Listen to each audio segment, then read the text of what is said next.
বৃষ্টির রাতে আমাকে একা পেয়ে অপরিচিত লোক তার বাসায় নিয়ে যেভাবে কাজ করল, গল্পটি সম্পূর্ণ শুনলে আপনাদের মেশিন দিয়ে টপ টপ করে পানি চলে আসবে। আপনারা হাতের কাজ করতে বাধ্য হবেন, তাই হাতের কাজ করার আগে হাতের কাছে অবশ্যই টিস্যু রাখবেন। হ্যালো বন্ধুরা, আমার নাম প্রিয়াঙ্কা এবং আমি একটি আইটি কোম্পানিতে কাজ করি। আমি খুব সুন্দর একটি মেয়ে, আমার বয়স 25 বছর। আমি এখনও অবিবাহিত, কিন্তু কিছুদিন ধরে আমাদের কোম্পানিতে কাজ করা রোহন আমাকে পছন্দ করতে শুরু করেছে। আমরা দুজন একসাথে কাজ করতাম এবং অনেক সময় একে অপরের সাথে কাটিয়েছি। আমিও রোহনকে পছন্দ করতে শুরু করেছিলাম। সে খুব হাসি খুশি ছিল এবং সবসময় মজা করত। তার সাথে সময় কাটাতে আমার ভালো লাগত। মাঝে মাঝে আমরা দুজন বাইরে রেস্তোরাঁও খেতে যেতাম। একসাথে 1 বছর কাজ করার পর রোহন আমাকে বিয়ের প্রস্তাব দেয় এবং বলে, প্রিয়াঙ্কা, আমি তোমাকে ভালোবাসতে শুরু করেছি। তুমি খুব সুন্দর এবং আকর্ষণীয়। তুমি আমার জীবনে এসে আমার জীবনকে সাজিয়ে দাও। তুমি কি আমাকে বিয়ে করবে? আমি খুশি হয়ে তার প্রস্তাবে হ্যাঁ বলেছিলাম এবং সে সম্পর্ক নিয়ে আমার বাড়িতে আসে। আমার পুরো পরিবার তাকে খুব পছন্দ করেছিল। সে ঠিক সেই ধরনের ছেলে ছিল যেমন আমার বাবা মা চাইতেন। রোহনের পরিবারও আমাকে পছন্দ করেছিল।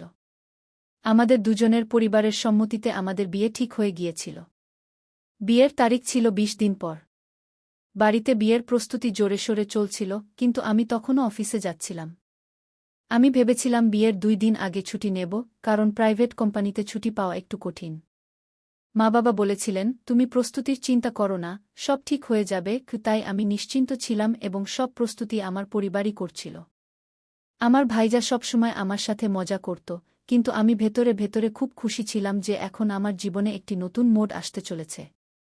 আমার একাকিত্বপূর্ণ জীবনে এখন আমাকে ভালোবাসা মিলবে এবং যে জিনিস প্রতিটি মানুষের দরকার, সেটিও মিলবে। এখন আমি সবসময় রোহনের চিন্তায় মগ্ন থাকতাম। রোজ রাতে ফোন করে রোহন আমার সাথে সুহাগরাতের কথা বলত এবং আমি সেই চিন্তায় ডুবে যেতাম। আমার অফিসের লোকেরাও আমাদের দুজন নিয়ে মজা করত।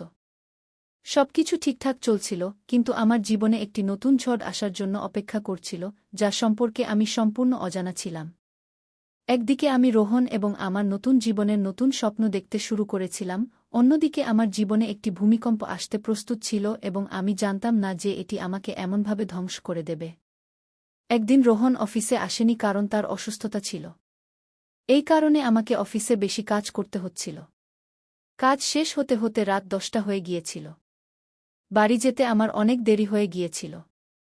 আমি তাড়াতাড়ি আমার পার্স নিলাম এবং বেরিয়ে গেলাম। তারপর আমি রাস্তায় অটোর জন্য অপেক্ষা করতে লাগলাম, কিন্তু তখনই আবহাওয়া খারাপ হতে শুরু করল এবং বৃষ্টি শুরু হয়ে গেল। দাঁড়ানোর কোনো জায়গা ছিল না, তাই আমি বৃষ্টিতে ভিজতে লাগলাম। এত রাত হয়ে যাওয়ার কারণে কোনো অটোও পাচ্ছিলাম না। আমি অনেকক্ষণ ধরে অটোর জন্য অপেক্ষা করছিলাম। আমি এখন দাঁড়িয়ে দাঁড়িয়ে বিরক্ত হতে শুরু করেছিলাম। আমি খুব খারাপভাবে ভিজে গিয়েছিলাম। তখনই আমার সামনে একটি বড় গাড়ি এসে দাঁড়াল। গাড়ির জানালা থেকে একটি যুবক বলল, গাড়ির ভিতরে চলে আসো, বৃষ্টিতে দাঁড়িয়ে থাকলে অসুস্থ হয়ে পড়বে। আমি তাকে দেখে চিনতে পারলাম, এটি আমার অফিসের নয়, বরং আমার সামনের অফিসে কাজ করে। অনেকবার লিফটে আসা যাওয়ার সময় আমি তাকে দেখেছি। যখনই লিফটে আমি তার সাথে একা থাকি, সে আমার দিকে চুপচাপ তাকিয়ে থাকে। একবার আমি অফিসের পর অটোর জন্য অপেক্ষা করছিলাম, তখন এই যুবক আমার কাছে এসেছিল। সে সেই দিনও আমাকে লিফট অফার করেছিল, কিন্তু তখনই সেখান থেকে রোহন তার বাইক নিয়ে এসেছিল এবং আমি তার সাথে চলে গিয়েছিলাম। সে অনেকক্ষণ ধরে আমাদের পিছু নিয়েছিল। কিন্তু আজ তো রোহনও নেই এবং এই ছেলে আমাকে আবার লিফট অফার করছে। আমি ভেবেছিলাম কোনো অপরিচিতের কাছ থেকে লিফট নেওয়া ঠিক হবে না, তাই আমি তাকে না বলে দিয়েছিলাম এবং বলেছিলাম, থ্যাংক ইউ, কিন্তু আমি অটোর জন্য অপেক্ষা করব। তখনই সেই যুবক দৌড়ে বেরিয়ে এসে বলল, রাত 11টা হয়ে গেছে, এত রাতে তোমাকে কোথাও অটো মিলবে না। আবহাওয়া খুব খারাপ এবং এত রাতে কোনো মেয়ের এভাবে একা দাঁড়িয়ে থাকাও নিরাপদ নয়। তুমি প্লিজ আমার সাথে চলো। এখন সে সেখানেই দাঁড়িয়ে আমার উত্তর সুরাপ্রাপ্তির জন্য অপেক্ষা করেছিল এবং আমাকে তার একটি শার্ট ও প্যান্ট দিয়ে বলল, এটি পরিধান করো। সে ঘর থেকে বেরিয়ে গিয়েছিল। আমি আমার শরীর মুছছিলাম, তখনই আমার চোখে পড়ল সামনে থাকা হেয়ার ড্রায়ার। আমি ভাবলাম, প্রথমে আমার ভেজা চুল শুকিয়ে নিই, কারণ যদি আমার মাথা ভেজা থাকে তাহলে আমার মাথা ব্যথা শুরু হয়। আমি ধীরে ধীরে আমার চুল শুকানো শুরু করলাম এবং চুল শুকাতে শুকাতে একটু বেশি সময় লাগল। তারপর আমি আমার সব ভেজা কাপড় খুলে আমার শরীর মুছতে শুরু করলাম, তখনই সেই ছেলে ঘরের ভিতরে চলে এল। সেই সময় আমি কিছুই পরিধান করিনি, আমি মাথা থেকে পা পর্যন্ত সম্পূর্ণ পোশাক ছাড়া ছিলাম এবং সে আমাকে এই অবস্থায় দেখে ফেলেছিল। এক মুহূর্ত সে আমাকে দেখেই থাকল, কিন্তু পরের মুহূর্তেই সরি বলে দরজা বন্ধ করে দিল। আমার অবস্থা তখন খুব খারাপ হয়ে গিয়েছিল, একটি যুবক ছেলে আমাকে এই অবস্থায় দেখে ফেলেছিল। আমি তৎক্ষণাৎ শার্ট পরলাম, কিন্তু তার প্যান্ট আমার জন্য মানানসই হচ্ছিল না, তাই আমি তোয়ালে জড়িয়ে নিলাম। এরপর যখন আমি বাইরে বেরোলাম সে বলল, আমাকে ক্ষমা করো, কিন্তু আমি তো দরজা নক করে এসেছিলাম, তুমি উত্তর দিলে না কেন? তখন আমার মনে পড়ল যে সে দরজায় নক করেছিল, কিন্তু আমি এতটাই বিভ্রান্ত ছিলাম যে কিছু বলতে পারিনি। আমি বললাম, যা ঘটেছে তা আমারই ভুল ছিল, আমার মন অন্য কোথাও ছিল।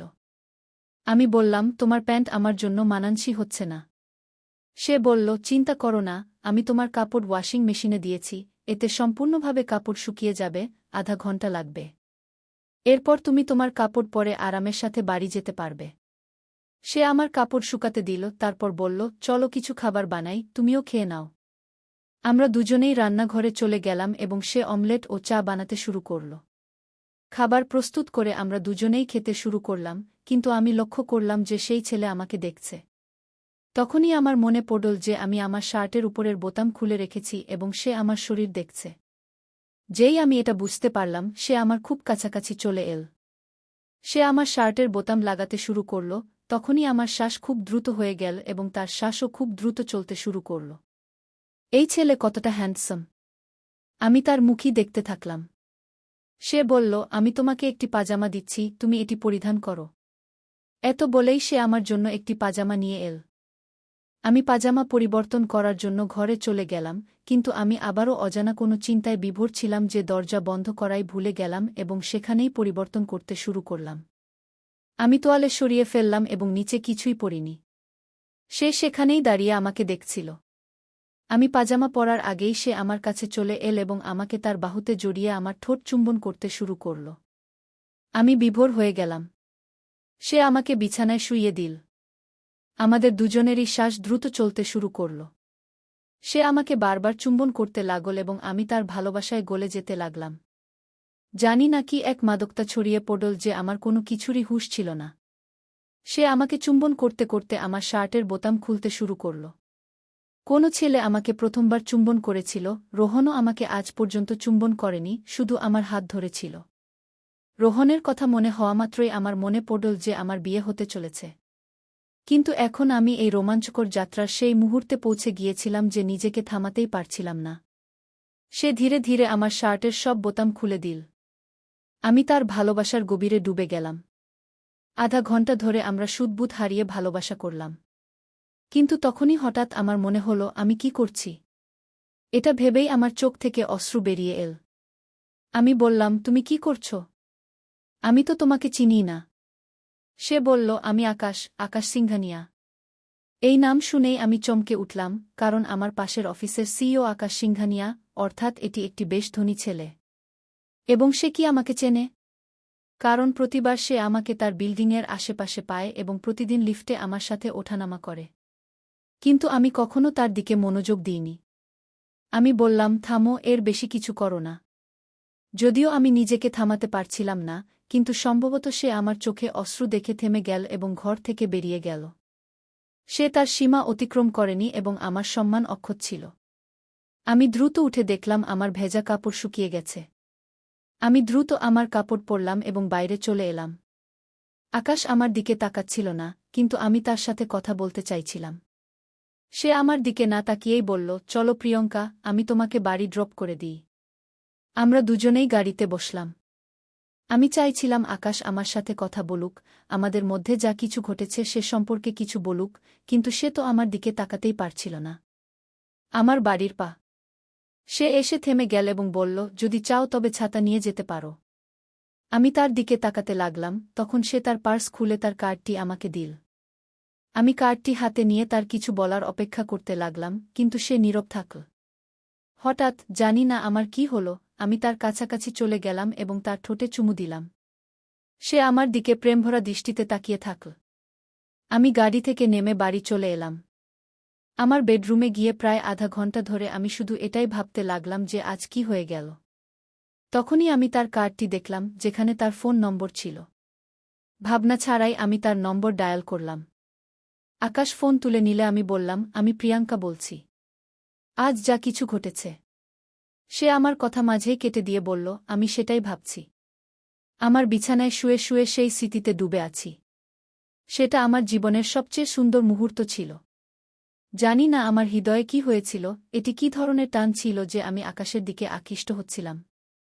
আর এইসব ভাবতে ভাবতে আমি ঘুমিয়ে পড়লাম।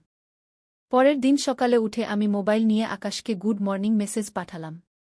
আজ শনিবার ছিল এবং আমাদের ছুটি ছিল। এর মানে আজ আমি আকাশকে দেখতে পাব না। সঙ্গে সঙ্গে তার জবাব এল, আজ কি করছ? আমাকে আজ বিয়ের শপিং করতে যেতে হবে, কিন্তু আমি তাকে লিখলাম যে আজ আমি ফ্রি আছি। এটি ভালোবাসা ছিল নাকি কিছু অন্য কিছু জানি না। সে লিখল, আমার বাড়িতে লাঞ্চে চলে আসো। 12টার মধ্যে চলে আসো, আমি লাঞ্চ তৈরি করে রাখব। আমি ঘড়ি দেখলাম, তখন 10টা বেজে গেছে। আমি দ্রুত প্রস্তুত হয়ে গেলাম এবং আমার মা-বাবাকে বললাম যে আমি একা শপিং করতে যাচ্ছি। আজ আমাকে রোহনের সাথে দেখা করতে হবে, কিন্তু তার আগে আমি আকাশের সাথে দেখা করতে চাইছিলাম। আমাদের মধ্যে যা কিছু ঘটেছিল তা আমার জীবনে এক ধরনের ভূমিকম্প এনে দিয়েছিল। আমি আকর্ষিত হয়ে তার বাড়িতে 12টার মধ্যে পৌঁছে গেলাম। আমাকে দেখে সে হাসল এবং বাড়ির ভেতরে ডেকে নিল। সে বলল, খাবার তৈরি আছে, আগে খেয়ে নিই, তারপর কথা বলব। খাওয়ার পর আমি বললাম, দেখো আকাশ, গতকাল যা কিছু ঘটেছে সেটা কিভাবে যেন হয়ে গেল। আমার বিয়ে ঠিক হয়ে গেছে এবং 19 দিন পর আমার বিয়ে। আমার কথা শুনে তার মুখে রাগ স্পষ্ট দেখা যাচ্ছিল, যেন সে আমাকে হারাতে চায় না। সে কি আমাকে ভালোবাসে? এটা বলে আমি সেখান থেকে যেতে লাগলাম। হঠাৎ সে আমার হাত ধরে বলল, যদি তোমার ইচ্ছা পরিবর্তন হয়, তবে আমি তোমার জন্য অপেক্ষা করব। তার চোখে আমি আমার জন্য ভালোবাসা দেখতে পাচ্ছিলাম। তার একটি স্পর্শে আমার পুরো শরীরে এক ধরনের কম্পন শুরু হয়ে গেল। আমি কেন এত দুর্বল হয়ে পড়ছি? আমি তৎক্ষণাৎ তার কাছাকাছি চলে গেলাম এবং তাকে জড়িয়ে ধরে একটা আলিঙ্গন করলাম। সে আমাকে একদম পাগল করে দিচ্ছিল। অনেক কষ্ট করে তার থেকে আলাদা হয়ে আমি বেরিয়ে এলাম এবং রোহনের সাথে আবার শপিংয়ে ব্যস্ত হয়ে পড়লাম। রাতে যখন বাড়ি ফিরলাম তখন রোহনের ফোন এল। কিন্তু জানি না কেন, এখন তার সাথে কথা বলার কোনো ইচ্ছাই হচ্ছিল না। যে রোমান্স আমাদের মধ্যে ফোনে হতো তাতে আমার মন লাগছিল না। আমি বললাম, রোহন, আমি খুব ক্লান্ত, কাল কথা বলব। এত বলে ফোন রেখে দিলাম। এবং না চাইলেও আমি আকাশকে কল করলাম। আকাশ ফোন তুলতেই জিজ্ঞাসা করল, আজ কি করেছ সারাদিন? আমি বললাম, আমি রোহনের সাথে বিয়ের শপিংয়ে ব্যস্ত ছিলাম। তুমি কি করেছ? সে বলল, শুধু তোমার ভাবনায় ডুবেছিলাম। সেই ভাবনা মন থেকে বেরোতেই চায় না। যদি কাল ফ্রি হও তবে প্লিজ লাঞ্চে চলে আসো। আমি বললাম, আমি আসব না। তুমি জানো আমার বিয়ে হতে চলেছে। এত বলে ফোন রেখে দিলাম। কিন্তু জানি না সে কি শক্তি ছিল যে পরের দিন 12টায় আবার আমি তার বাড়িতে পৌঁছে গিয়েছিলাম। আকাশ আমাকে দেখে মুচকি হাসতে লাগল এবং তারপর আমাকে ভিতরে ডেকে নিল। খাবার খাওয়ার পর আমরা দুজন সোফায় বসেছিলাম। হঠাৎ সে আমার উপর ঝাঁপিয়ে পড়ল এবং আমাকে ভালোবাসতে শুরু করল, আমাকে চুমা দিতে লাগল এবং বলল, তুমি তো বলছিলে যে আমি আসব না, তাহলে কিভাবে চলে এসেছ? তুমিও কি তাই অনুভব কর যা আমি করি? তাহলে এই দূরত্ব কেন? আসো, এই দূরত্ব মিটিয়ে দেই কি? তার কথায় আমি মাতাল হতে শুরু করেছিলাম, আমি তার ভালোবাসা অনুভব করতে শুরু করেছিলাম। সেই মুহূর্তে আমি এতটাই ডুবে গিয়েছিলাম যে সে আমাকে সম্পূর্ণভাবে নিজের করে নিয়েছিল। যখন আমার জ্ঞান ফিরে এল তখন অনেক দেরি হয়ে গিয়েছিল। 18 দিনের মধ্যে আমার রোহানের সাথে বিয়ে আছে, কিন্তু আমি সম্পূর্ণভাবে আকাশের হয়ে গিয়েছি। আকাশ বলল, এখন তুমি আমার, আমি তোমাকে ছাড়তে পারব না। চলো আমার সাথে। সে আমাকে নিয়ে তার গাড়িতে আমার বাড়িতে চলে গেল এবং সরাসরি আমার বাড়ির ভিতরে ঢুকে পড়ল। তারপর আমার মা-বাবাকে ডাকতে শুরু করল। আমার মা-বাবা এসে তাকে খুব অদ্ভুত দৃষ্টিতে দেখতে লাগলেন। আকাশ নিজের পরিচয় দিল, তারপর বলল, আপনাদের মেয়ে এবং আমি এক হয়ে গিয়েছি, এখন আলাদা হতে পারব না। কি? তার এই কথায় আমার মুখ সম্পূর্ণ লাল হয়ে গেল। সে কিভাবে আমার মা-বাবাকে এই কথা বলল?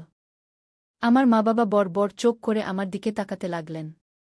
বাবা বললেন, কিন্তু মেয়ে, কিছুদিন পর তো রোহানের সাথে তোমার বিয়ে হতে যাচ্ছে। কিন্তু তখনই আকাশ তার পকেট থেকে একটি বাক্স বের করল।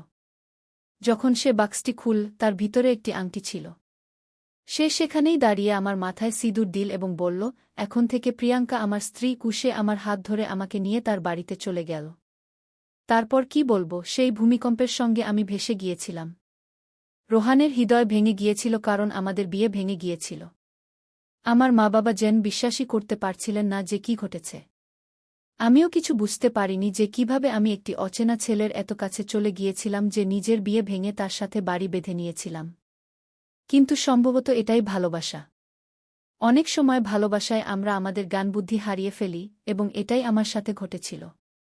বন্ধুরা, আমাদের এই গল্পটি কেমন লাগলো অবশ্যই আপনারা কমেন্ট করে জানাবেন। যদি ভালো লেগে থাকে তাহলে অবশ্যই পরবর্তী গল্পের জন্য আমাদের চ্যানেলটি সাবস্ক্রাইব করে আমাদের সাথেই থাকবেন। ধন্যবাদ আপনাদের সবাইকে।